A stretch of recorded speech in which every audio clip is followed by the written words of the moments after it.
Good morning. Good morning. Happy blustery Thursday. It is 39 degrees here in Chicago, and I would like to thank you to this week's edition of When Life Needs a Detox, My Life with Multiple Sclerosis. Hi, I'm Carol White. As I said, I am your host for When Life Needs a Detox, My Life with Multiple Sclerosis. I am an author. I am a publisher. And I own MHB Publishing LLC. Now, normally I would take the first couple of minutes to upload your references, but today there are no references. Um, I'm just going to speak from my heart, and I'm going to try and make some sense out of an issue or an incident that happened between me and my husband. Um,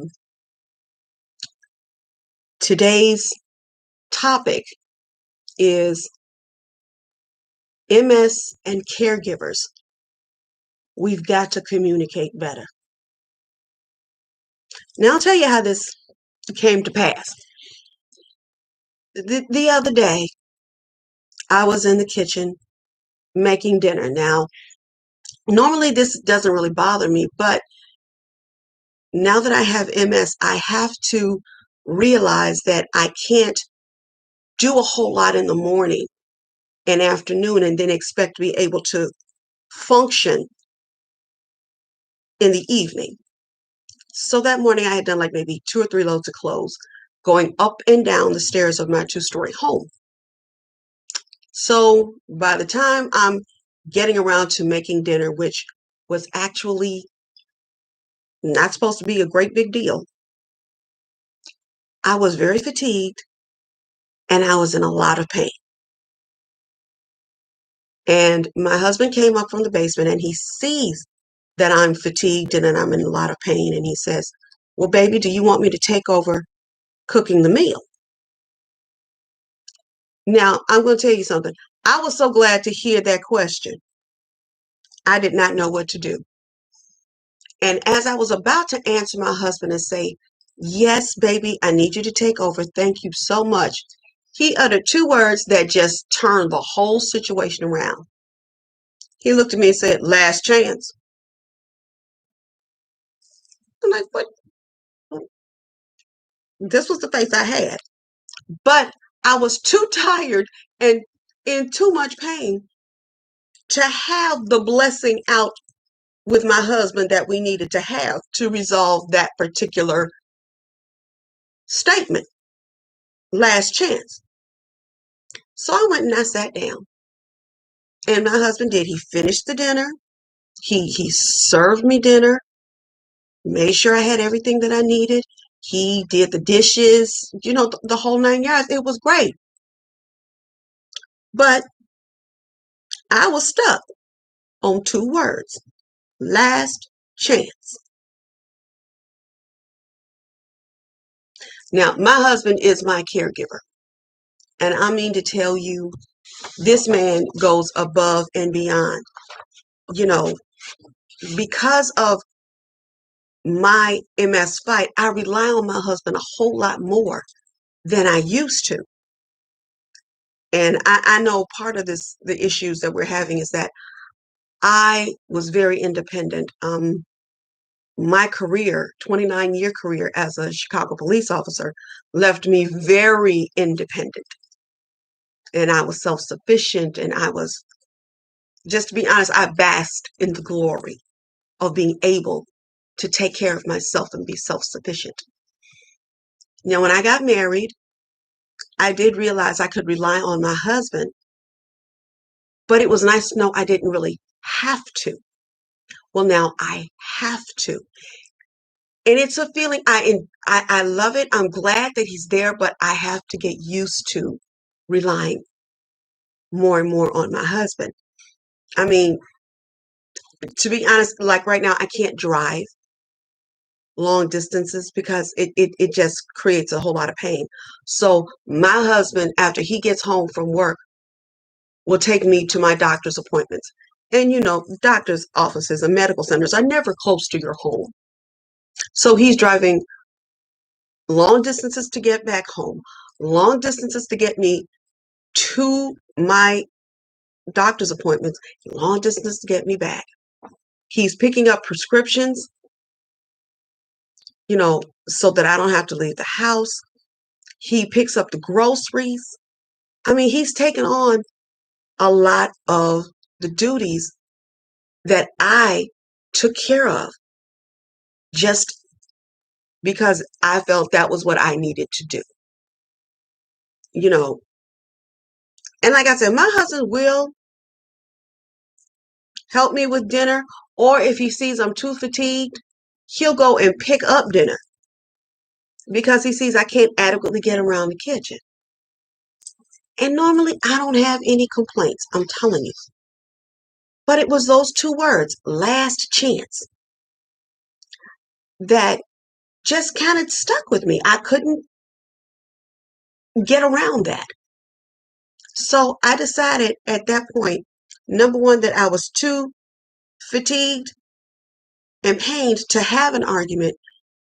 And it wasn't the best time to have an argument because I may not have thought this through. So what I did was I decided to let it rest. The next day, we're on my way to one of my many doctor's appointments. And I said, okay, you're calm. You're relatively rational and reasonable. Just ask him. I said, baby, I need to ask you a question. Um, Last night when you told me last chance, what you mean? He looked, he said, huh? What are you talking about? I said, in the kitchen, when you asked me if I wanted you to take over, you ended that with last chance. What you mean? Now, the one thing about my husband is that he knows if I brought it up, it disturbed me. So he has two options. Have an argument that he doesn't want to deal with, because my husband is not a confrontational man, not verbally anyway. So he's either going to have this conversation or he's going to go into blatant denial. He told me, baby, look, I don't even remember saying that to you. I said, are you sure? He said, well, baby, I was just talking. I didn't mean nothing. So now I know he remembers it, but he didn't want to go into the confrontation. And I decided to let that ride. Now, I'm going to tell you all something. I got to be honest. I wrote a whole presentation for you guys. But when I read it this morning, I knew I couldn't present it because it was so slanted and it was so one-sided. And I was hurt. He didn't hear me. And now I'm going to tell everybody that he didn't hear me and I'm hurt.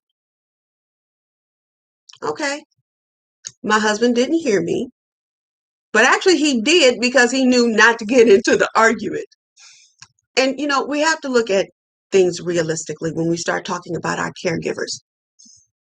Now, a lot of people would say that, your caregiver, they're there for you and they're to be there for you, but what they experience is residual.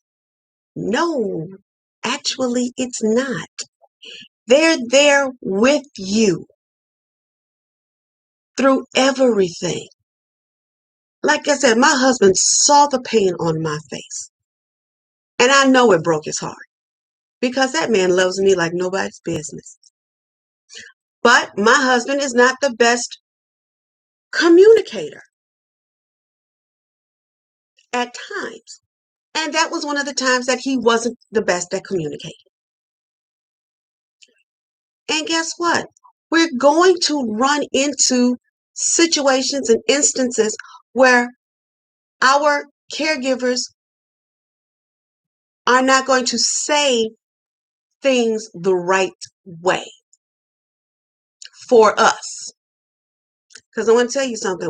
When pain and fatigue hit it, and I'm telling you, when it hits me like a locomotive freight train. It's not a gradual thing. It's like, boom.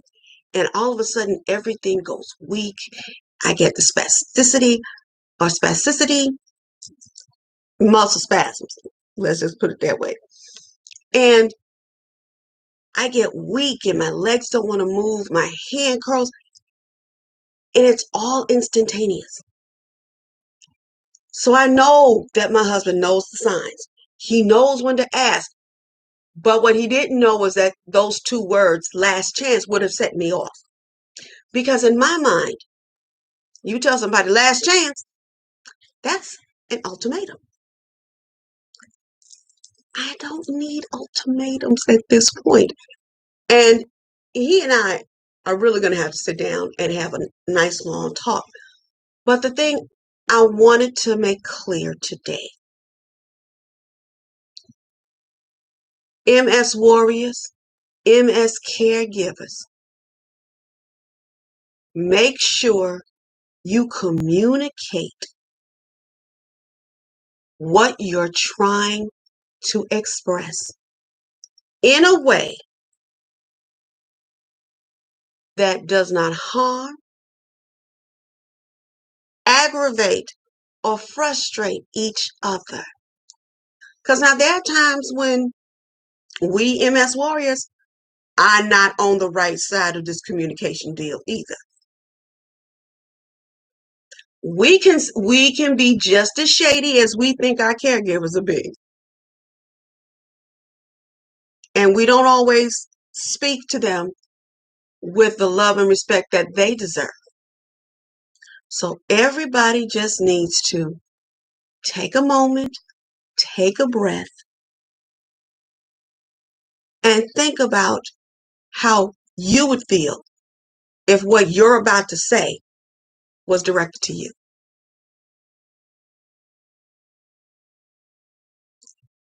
And that is all that I have for you today. There are a lot of things that are going to make MS difficult.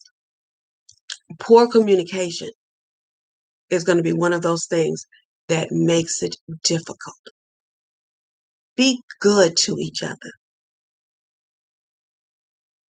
Know what you want to say and know how to say what it is you want to say that's going to get you the best result on all fronts. That is really all that I have for you guys today. I love you to the moon and back. Thank you for watching this week's edition of When a Life Needs a Detox, My Life with Multiple Sclerosis. I'm going to see you guys next week, okay? Bye-bye now.